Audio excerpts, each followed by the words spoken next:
virtuel devient visible aussi en même temps.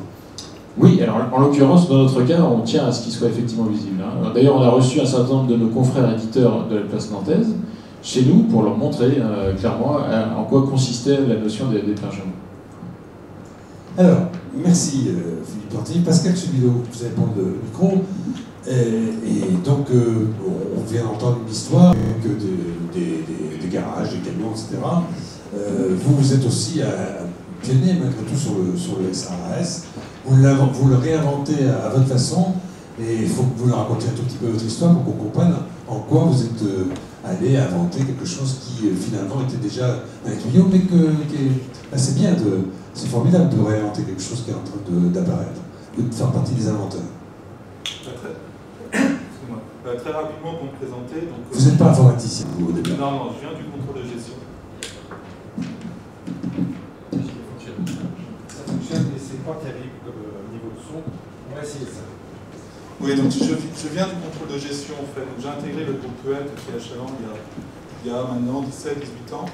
Et j'ai évolué en 98-99 vers un projet de refonte globale. Alors ouais, c'est menuiserie ça. Hein. Alors c'est menuiserie, donc c'est assez complet. Il y a 8 sites de production, 12 sites de négoce. Et je viens d'un environnement vraiment multi-site, multi-société. J'ai une complexité assez importante. Donc là, ça m'a permis de monter un projet global en fait, qu'on va appeler un ERP. Parce que c'est vrai qu'il y avait une culture de développement interne. Il y avait la problématique également d'acquisition d'un ERP externe. Quand il y a 8 sites de production, 12 sites de négoce, c'est relativement complexe, surtout que c'est de la configuration, c'est des choses quand même très très liées à la production. Et il y avait vraiment, et surtout des coûts en termes d'ERP qui étaient très très importants.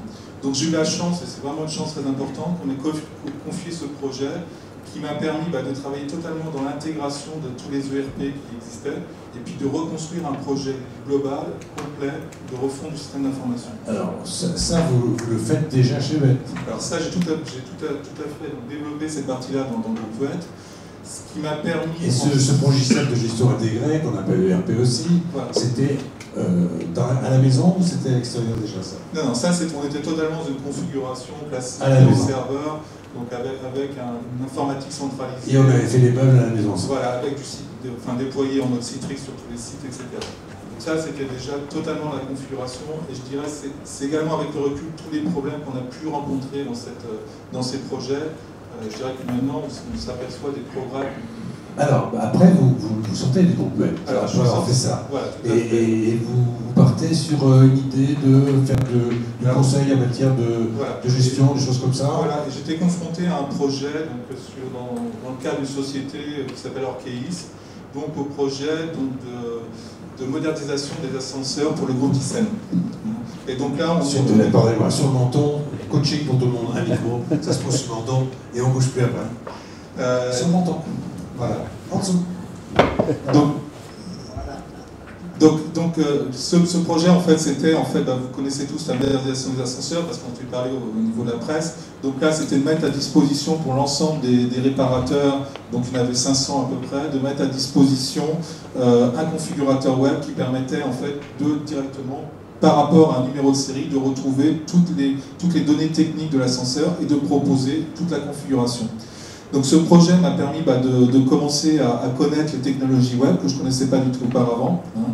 Et ça m'a permis également de me rendre compte sur d'autres projets que souvent les entreprises, il y avait des projets de configurateurs, de saisie en fait de commandes en ligne, et immédiatement on tombait sur des problématiques de RP. C'est-à-dire que dès qu'on veut saisir une commande, on a besoin du client, on a besoin du stock, on a besoin de toutes ces notions-là. Et pour des cotations sur des petits projets, j'ai commencé à regarder ce qui existait sur le marché en termes d'open source dans un premier temps. Et dans ce que j'ai pu voir et découvrir, il n'y avait pas forcément les choses qui me convenaient, enfin, ce n'était pas du niveau que j'attendais. Donc, m'est venue l'idée, à ce moment-là, de mettre un petit peu toute mon expérience dans un ERP, dans un premier temps. Alors, en travaillant énormément en termes techniques sur la base de données dans un premier temps. Et en web service. Alors, dans un premier temps, beaucoup de travail sur la base de données. Donc, je dirais globalement l'ERP dans le métier est développé au niveau de la base. Et ensuite, on est parti donc sur... la première période, ça a été ça, c'est de mettre tout cet acquis-là. Et puis ensuite, ça a été essayer de trouver un moyen et de marketer et de positionner ce produit-là. Et donc là, dans la deuxième phase, Hein, je dirais l'année 2009, ça a vraiment été dans une recherche, en fait, qu'est-ce qu'on pouvait faire de cette chose-là. Et c'est vrai qu'on est parti à ce moment-là sur les nouvelles technologies. Et c'est vrai qu'on est parti sur des notions de clients riches, hein, très rapidement. Et toute l'année 2009 a été totalement de refaire l'ensemble des interfaces. Alors, comme ce qui a été évoqué tout à l'heure, c'est vrai qu'on a été faire notre marché aussi. Hein. C'est vrai que l'informatique maintenant, c'est beaucoup de composants, c'est beaucoup de bibliothèques, c'est beaucoup des assembleurs maintenant. Hein. Donc ça a été de trouver, et avec l'avantage qu'on était nouveau sur le marché, donc on pouvait tout de suite se positionner au top de la technologie. Donc c'est vrai que nous on a plutôt été vers les solutions donc web 2.0 riches, enfin des clients, ce qu'on appelle les clients riches, qui vont être du Silverlake 4 aujourd'hui en termes de produits. Ceux que vous appelez les clients riches, en fait, sont les clients qui ont un peu moins de moyens que les autres et qui ont aussi beaucoup de web. C'est ça. Voilà, c'est ça les mots qui font tout de suite tilt, on comprend. Bon, alors, en fait, on résume un petit peu tout ça parce que c'est une belle histoire aussi. C'est une situation d'urgence. Hein. On se souvient des chutes d'ascenseurs, d'un seul coup, une campagne nationale, et puis basta, c'est impressionnant. On a plein de données qui sont partout, il y a 500 agences et il faut faire fonctionner tout ça. Et donc il faut le faire, il faut improviser. Il faut faire un débarquement improvisé. Et donc c'est du web service, c'est tout ce que vous rassemblez.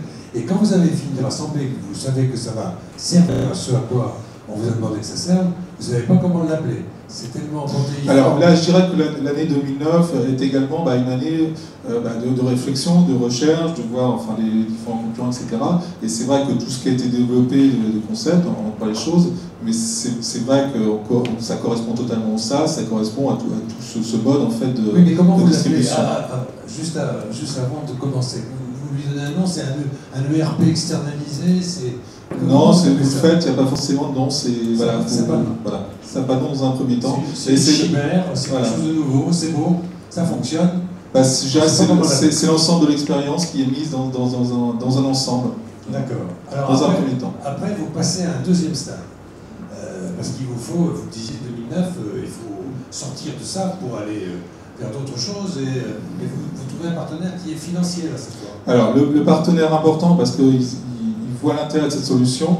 Donc l'intérêt en fait, le partenaire qui s'intéresse à cette solution, c'est un bureau d'expertise comptable donc assez important dans la région, hein, qui était en recherche en fait de ce type. Il y a plusieurs agences. Hein, oui, il y a une dizaine d'agences qui est relativement important au niveau régional et qui cherchait en fait une solution pour ses clients.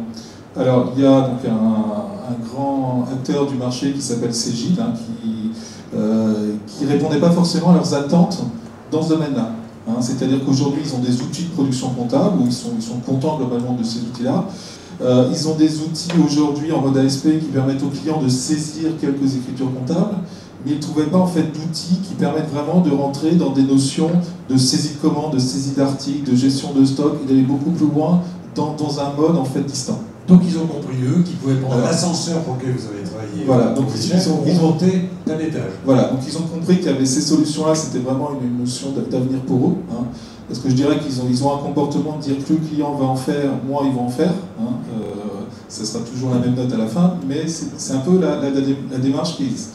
Bon, au-delà de ça, il y a quand même beaucoup d'aspects de récupération d'informations, de reporting, d'être beaucoup plus précis dans la gestion de la comptabilité et aussi d'apporter un service complémentaire au niveau du client, parce que c'est vrai que les experts comptables aujourd'hui ils sont vraiment dans cette mouvance d'apporter le maximum de services. Ils sont de plus en plus dans le métier d'expert plutôt que dans le métier de comptable. Ils sont experts comptables. Voilà. Et ils essayent, je dirais, globalement aussi d'étoffer un petit peu leur carte de visite avec des services annexes. Et puis maintenant, ils ont la possibilité de s'investir dans des entreprises qui peuvent générer des profits qui ne sont pas de leur ressort. Bon, c'est effectivement une bonne opportunité. Alors, à ce moment-là, on aboutit à cette architecture qui les intéresse et vous l'appelez à ce moment-là, vous lui donnez un nom? On arrive sur les noms du marché, c'est-à-dire qu'on arrive au nom du SaaS, on arrive sur cette terminologie. Voilà, la lumière, voilà. Et ça a été assez vite quand même. Hein. Quand on a commencé à regarder le marché, on a assez vite compris comment ça fonctionnait et les concepts et les terminologies qui étaient utilisées.